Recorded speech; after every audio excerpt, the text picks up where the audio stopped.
قال عبارة جميلة جدا، قال: الإله الذي أؤمن به أجمل بكثير من الإله الذي تفرضونه علي. تصوروا ما سيقول لهم إلههم.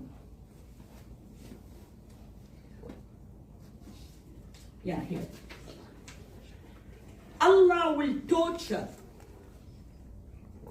will torture them by your hands and heal the hearts of the believers.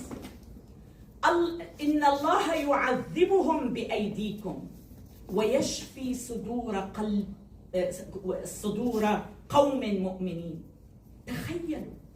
تخيلوا هذا الإجرام، تخيلوا كم إرهابي هذا الله. يريدهم أن يعذبوا الآخرين كي يشفوا صدورهم. What kind of healing?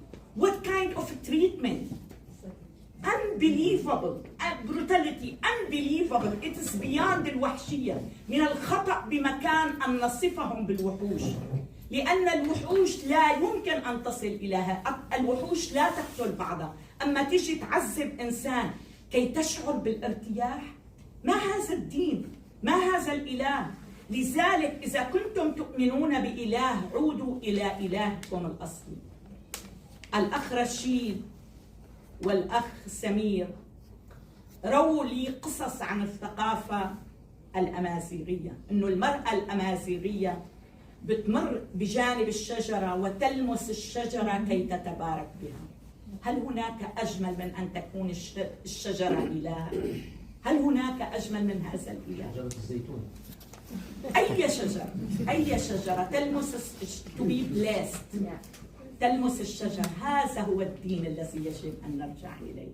سيدة أخرى السيدة فريدة أخبرتني بأنه في ناس بيجوا على الكريك أو بسموه بالعربي الينبوع ويضعون الخبز المقدس بجانب الماء، وكانت شرفتها تطل على ينبوع. بيجوا الناس عندما تحتاج إلى الخبز وليس في بيتها كانت تنزل إلى الينبوع وتأخذ الخبز لتأكله. هل هناك أجمل من هكذا الثقافة؟ أن تقدس الخبز، أن تقدس الماء، أن تقدس الشجرة. جاي ليقلنا انكحوا ما طاب لكم من النساء. يعني هل يبقى الإله يقول لك طيب أوكي انكح ما طاب لك، فما بالك إذا لم يطب للمرأة؟ هل تنكح مرأة وهي لا يطيب لها أن تنكحها؟ يعني ما هذه الثقافة، ما هذه التعاليم.